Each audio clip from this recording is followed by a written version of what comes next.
Bismillahirrahmanirrahim. Assalamualaikum warahmatullahi wabarakatuh. Alhamdulillahirrahmanirrahim. Allahumma sholli ala Sayyidina Muhammadin wa ala alihi wa sahbihi wasallim.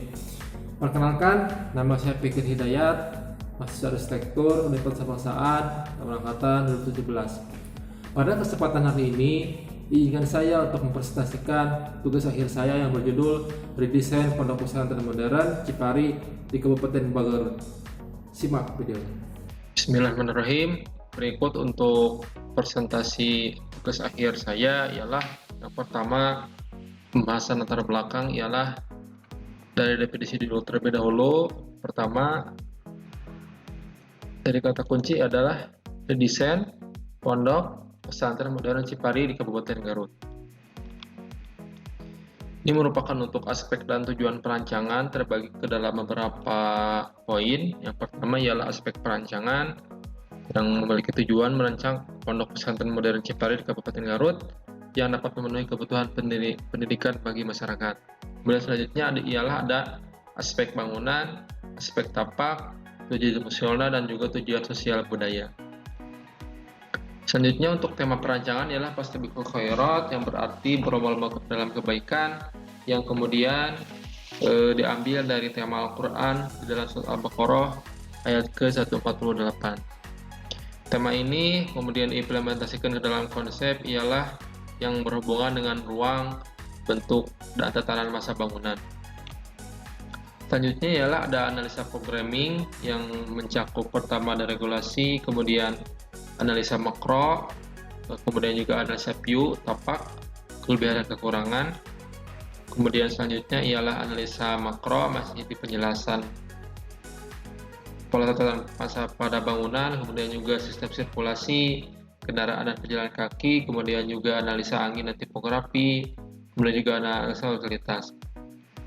Selanjutnya ialah konsep perancangan, konsep zoning, yang membahas tentang penetapan zoning. Yang pertama zoning publik, zona semi publik, zona privat, dan zona servis. Kemudian juga ialah selanjutnya pembahasan tentang konsep perancangan struktur organisasi.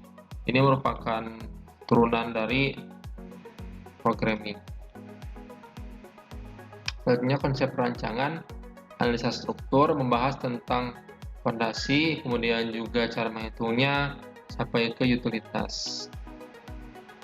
Selanjutnya pada pembahasan laporan ialah sedikit saya mengulang, judul saya ialah Redesain Pondok Pesantren Modern di Kabupaten Garut dengan tema Arsitektur Islam sebagai syarat untuk memperoleh gelar sarjana arsitektur.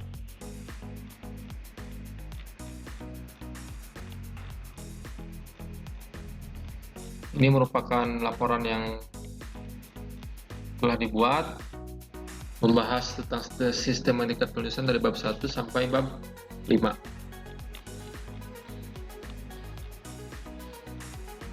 Yang pertama untuk latar belakang sendiri ialah mengapa pondok pesantren ini didirikan atau diredesain, karena masih kurangnya fasilitas pondok pesantren di Kabupaten Garut yang memiliki fasilitas dan prasarana yang mendukung kegiatan pesantren. Kemudian mungkin langsung saja ke gambar kerja.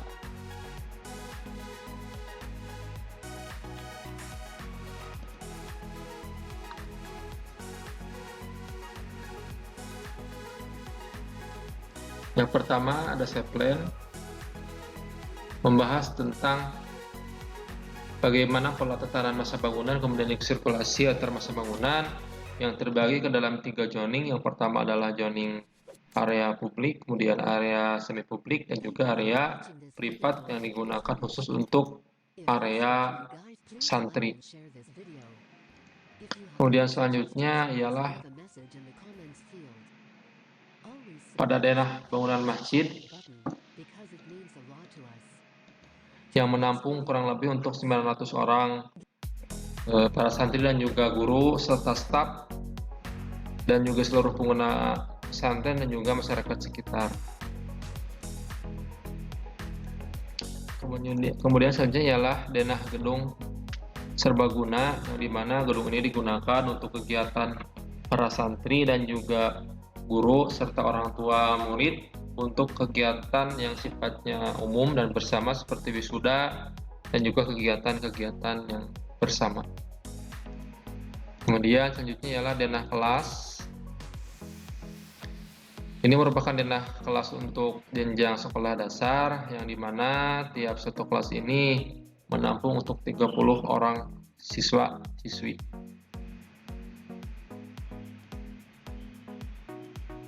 Kemudian selanjutnya denah kelas untuk SMP, di mana denah ini untuk denah gedung SMP sendiri ialah tergabung ke dalam 3 lantai, yang dimana tiap jenjang kelas 1, 2, sampai 3 memiliki 3 kelas masing-masing, dimana tiap kelas ini memiliki 30 orang siswa dan siswi. Kemudian selanjutnya denah kelas SMA kurang lebih sama. Untuk denah SMA ini terdapat 3 lantai juga. Yang pertama untuk kelas 1 3 ruang kelas, kelas 2 3 ruang kelas, dan juga kelas 3 ruang kelas. Kemudian selanjutnya ada denah dapur bersama,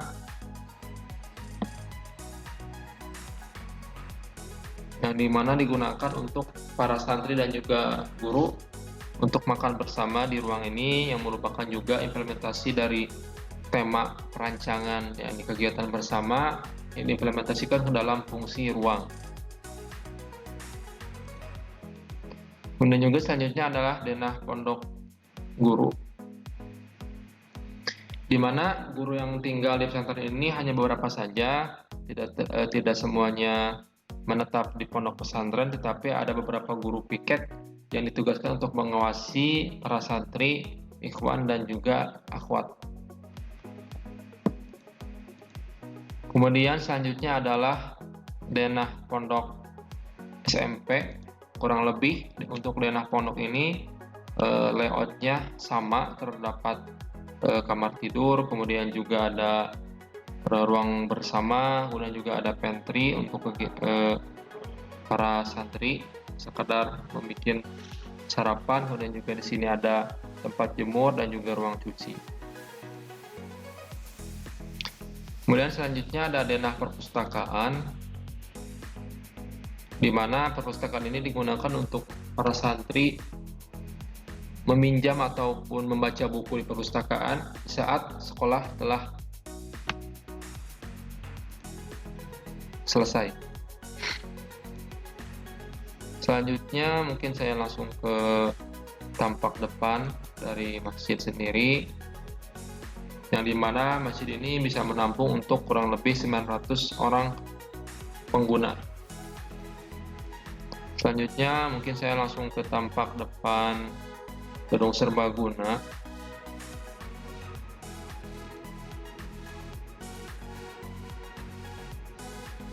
Selanjutnya kemudian ke tampak depan SD, bangunan SD. Kurang lebih seperti ini. Selanjutnya ialah secara keseluruhan mungkin saya mengapresiasikan waktu, langsung ke